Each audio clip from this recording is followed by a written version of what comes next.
Thanks a lot for joining me today, Gary Zacharias with the Apologist Bookshelf.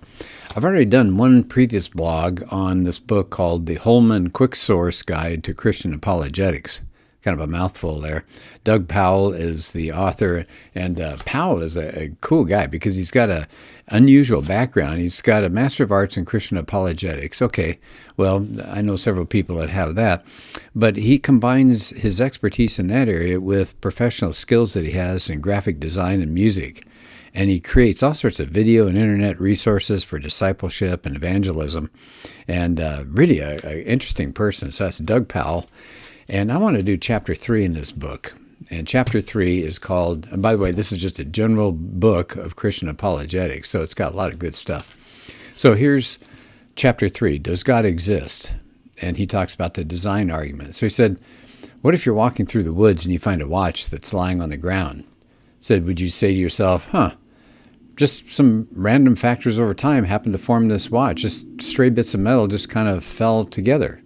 A spring was formed, didn't have any purpose, but it came across a cog, and that had no purpose. And then accidentally some other gears and springs and cogs kind of came together and ended up creating a fully functioning and accurate instrument that could measure time. Would you say that? No. You would say, somebody's dropped it, because it's got design features. He said the precision and the intentionality of that mechanism would tell you there's a purpose behind it. There's a plan. There must be an intelligence who thought of the watch and then created it. So that's the analogy. He said it's been used a lot, but it's an argument from design. And it tries to show that when we look at nature, maybe on a tiny level, like looking at cells, for example, or on a grand scale, like an entire organism, or even grander than that, maybe the whole universe, there seems to be precision. Things seem to be just exactly right. And there seems to be a purpose, a plan in place. And we look at that, and then we infer, we make a best guess based on what we can see. There must be an intelligence behind it.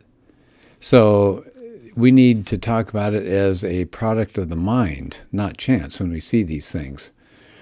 And he says, how long has that design argument been around? Well, it's called, the fancy word is the teleological argument. Telos is a Greek word that means purpose or ultimate end. And so it's a study of something's purpose or design. And they said it actually predates Christianity. So that even the ancient Greeks, like take Plato and Aristotle, for example, they argued for the existence of God based on observing the stars. In the 13th century, there's Thomas Aquinas, and he used that as one of his 5 ways to prove the existence of God. Now, the most famous person involved in this design argument is William Paley in 1802. That's the watchmaker example that came from his book. And he said in recent years you get the design argument being called intelligent design or ID, and you get people like Stephen Meyer and Michael Behe, Philip Johnson, William Dembski, Hugh Ross, and they've used recent scientific discoveries and advances to keep pointing to design in the most contemporary terms. Now, there are a lot of different ways that you can use the design argument to argue for the existence of God. Things like you look at order or information in the universe, you look at purpose, complexity, simplicity, sense, and even beauty as evidence of design in the universe. So in this chapter, what Powell's going to do is look at 3 examples of these arguments. 1, the fine-tuning of the entire universe. 2nd, DNA. And 3rd, what he calls irreducible complexity. Okay, so those are the 3 things he's going to talk about, right? So let me go over them one more time. These will all add up to the idea of design. The fine-tuning of the entire universe. Then on the small scale, you've got DNA. And then you've got irreducible complexity. So we'll talk about those 3 things. So first, fine-tuning as design. It's called the anthropic principle. And the universe has a tremendous amount of precision. If you altered any of the parameters just slightly, it would destroy life as we know. It's called fine-tuning, but it's also called anthropic principle, meaning anthro means man, so the human race wouldn't be here if things changed. And so there's just some parameters, and I'll just rattle a few of them off here, but these things have to be exactly right. It can't be just any number you want. So things like how long the universe has been here, the distance between the stars, the velocity of light, the mass density of the universe, electromagnetic force constant, strong nuclear force, exactly right, the weak nuclear force, and it goes on and on. So Powell says, well, what would happen if any of those, and there are dozens and dozens of them, what if they fell outside that narrow life-friendly range? Well, he says, well, let's just take the expansion rate of the universe. So if it is faster than 1 part in 10 to the 55th, okay, so you can imagine that 1 followed by 55 zeros. So if you changed it just slightly faster than that 1 part in 10 to the 55th, galaxies couldn't form. Well, what if the expansion rate was slower than that 1 part in 10 to the 55th? The universe would collapse. You get no galaxies at all. Well, if you don't get galaxies, you don't get stars. If you don't get stars, you don't get planets. And if you don't get planets, you don't get life. So it says that's unbelievably detailed. How about the sun, planet, moon system? Some of the parameters have to be exactly right. Just in our own system here, if the tilt of the Earth is different, you don't get life. You get harsher surface temperatures. Well, if the distance of the Earth from the sun was different, further away or closer, it won't work. We won't get life. The Earth's crust has to be exactly right. The gravitational interaction with the moon has to be exactly right. Gravity on the surface of the Earth, if it's stronger or weaker, you don't get life. If the length of the day was different, and on and on and on.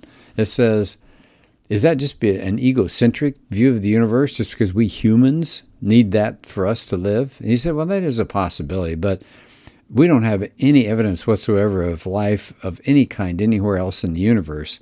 And even if you could find life elsewhere, it wouldn't necessarily change anything about the nature of human beings or the truthfulness of Christianity. So I said, what if we did find some sort of primitive life on Mars, as an example, and it resembled some form of life on Earth? What would that mean?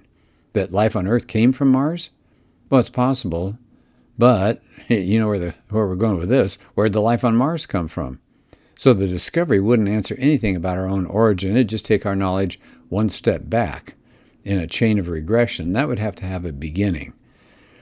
Also, wouldn't it be more likely, he says, that life on Mars came from Earth, where we know there's been life, like a meteor crashing into the Earth could have shot debris into space that got to Mars? Actually, that's what Hugh Ross, an astrophysicist, has said happened. So he says, most importantly, if you discovered life elsewhere, that wouldn't take away our need for salvation. We'd still be fallen individuals, whether we are alone or maybe there is some other distant planet with life. It wouldn't matter. So he said, we still need to explore space. Nothing wrong with doing that. We gain knowledge from these projects and all. We get spin-offs and things like that. So he's not saying don't go out there. So there was the first argument. Remember, we're going to talk about 3 arguments about why we can say there is design. So first was the fine-tuning, the anthropic principle. Everything in the universe has to be exactly right to get us here. Here's the second argument, information theory and DNA. So it says we need to look at different kinds of order that are in the universe. So one is specified order. So that occurs all over the place. That's just a string of repeated information, like CAT, CAT, CAT, right? So that's repetition. You get that in crystals. You get it in the snowflakes. So that's called specified order. Then you get unspecified complexities. That's just randomness. Things like the sound of the wind or a shape of a rock that gets hit by some rain. Those are unspecified, right? It doesn't turn into anything particular, but it's complex. It's non-repetitive and it's random. But then you get what he calls specified complexities. That's non-repetitive. In other words, over time, it's not going to happen. And it's non-random. They're not naturally occurring. So it said examples would be like music or a statue. Said even the sentence you're reading in the book here is an example of specified complex order. So I think that's important to keep in mind. So he says, what's information? Let's talk about information. It's communication between minds. But for the minds to communicate, there has to be a common language. It's got to be exist. It's got to be understood. So you have to have that, right? That makes sense. So if you're eating alphabet soup, he says, and the letters in your bowl spelled I love you, you would understand that's not communication from another mind. Your soup's not in love with you. If you went to the Grand Canyon and you saw Steve was here etched in the canyon wall and you knew it was made naturally, you would know it contained no information. It wouldn't even be English. It would be just squiggles. But that's unintentional. That's not communication. He says, well, what about an unlimited number of monkeys with typewriters? If they had enough time, would they write Hamlet? No. He says even if at some point they happened upon the exact same sequence of letters as Hamlet, it wouldn't be Hamlet. It'd just be a string of letters that resembled Hamlet, but it'd be void of any information. There was no intention to communicate behind what the monkeys were typing. There's no true use of language, only its tokens. The tokens would be empty. So let's see if we can put that into more understandable terms here. How about SETI, S-E-T-I? So how do scientists make use of understanding of information theory? Well, they've been searching for extraterrestrial intelligence, S-E-T-I. And what SETI was doing was using radio telescopes to search for a specifically complex string of information. So, for example, if any of you ever read Carl Sagan's novel, Cosmos, there's a message coming to Earth. It's the first 25 prime numbers in a row. Now, that's specifically complex signals, and that could only come from an intelligent agent trying to communicate with us on Earth. Well, now that we begin to understand DNA, that DNA contains information. It does. Nobody disputes that. It stores and retrieves information. It corrects any errors when it copies itself. It has redundant information, so if a gene mutates, it can be turned off and not cause any damage. And it houses as much information as an average volume of an encyclopedia. But information is not intrinsic to naturally occurring physical objects. You don't find it in rocks, for example. So DNA is an agent housing a set of tokens that's used to convey and store information. But before DNA could be useful, there had to be a language established. The genetic code had to exist prior to DNA and come from outside the DNA. Information didn't emerge from DNA itself any more than a bowl of alphabet soup could say, I love you. So Powell is pointing out the best explanation for the information found in DNA is that it was imposed on the DNA by a mind. So he said the primary objection to this is some kind of idea that everything is produced from random non-directed forces. That's called naturalism. But that doesn't explain how information got into the DNA. So information needs an informer, pretty obvious. So there are two ways that you can begin to think about design. Here's the third way. It's called complexity as design. And the word for this is irreducible complexity. Now, what does that mean? That means in anywhere you encounter an irreducibly complex system can't be produced directly by just improving the initial function, which continues to work by the same mechanism by slight modifications of an earlier system. So these things had to be created. They can't evolve through undirected forces. And Behe uses the example, Michael Behe, uses the example of a mousetrap. What part of the mousetrap could be removed and leave you with a good mousetrap? No, nothing. So you need all those pieces. Nothing can be removed without disabling it.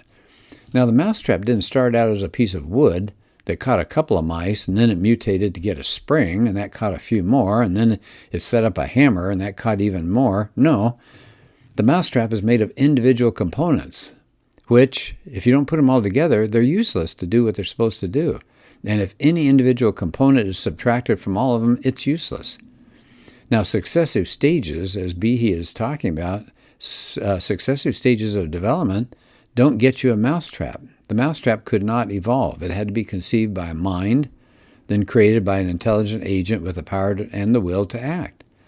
So he says, now, if we could find out in nature examples of this irreducible complexity, in other words, a lot of parts that couldn't have evolved into the thing it's supposed to be, then macroevolution, the idea that evolution explains all about life's origins and species evolve from one kind to the next, has to be false.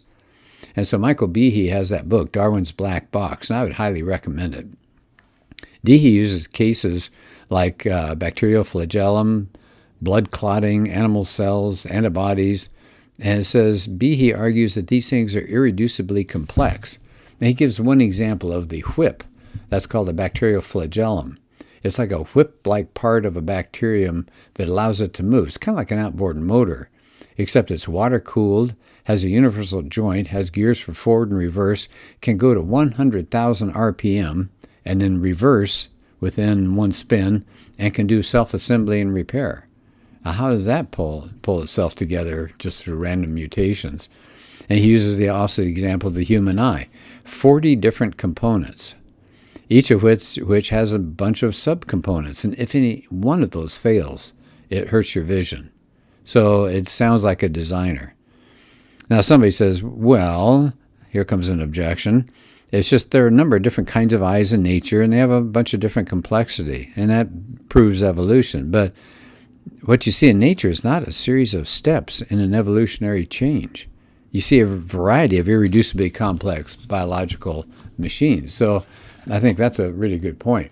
He says, notice that this design argument doesn't prove the Bible, Christianity alone is true, but the God described by the Bible is consistent with the intelligent designer that the argument gets into.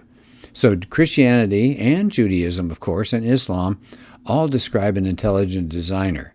Now, Eastern religions are out of it when it comes to that. They don't have any place in their theology for such a being. Most importantly, though, Powell says, we have to remember the truth of Christianity does not stand or fall based on the truth of macroevolution. Right? So you don't have to worry about that. So it said an intelligent agent would still be able to direct the process. And it said we'd still be sinners in need of a Savior regardless of how God chose to create us. So at the end of the chapter, as he begins to wind up, he says the different approaches to the design argument all try to show the same thing. Naturalism can only account for so much. There's a certain point where its explanatory power fails. But it's not this failure that points to an intelligent designer, God. It's things like the precision of the universe, the nature of information, the observation that random forces can't account for the complexity of living things. Those all lead to the idea of a transcendent, personal, intelligent designer. And then at the end of the chapter, we have this great quote by Alan Sandage. The world is too complicated in all its parts and interconnections to be due to chance alone. I am convinced that the existence of life with all its order in each of its organisms is simply too well put together. Each part of a living thing depends on all its other parts to function. How does each part know? How is each part specified at conception? The more one learns of biochemistry, the more unbelievable it becomes, unless there is some type of organizing principle, an architect for believers. Yeah, I think that's really true. So that gives you an idea of what Behe is up to. And by the way, at the end of the chapter, he tells you where he got his information. So he got some of it from Hugh Ross. He got let's see, it's called The Evidence of God in an Expanding Universe by a man named Congdon. He's got material from NASA, William Dembski, Michael Behe, Alan Sandage.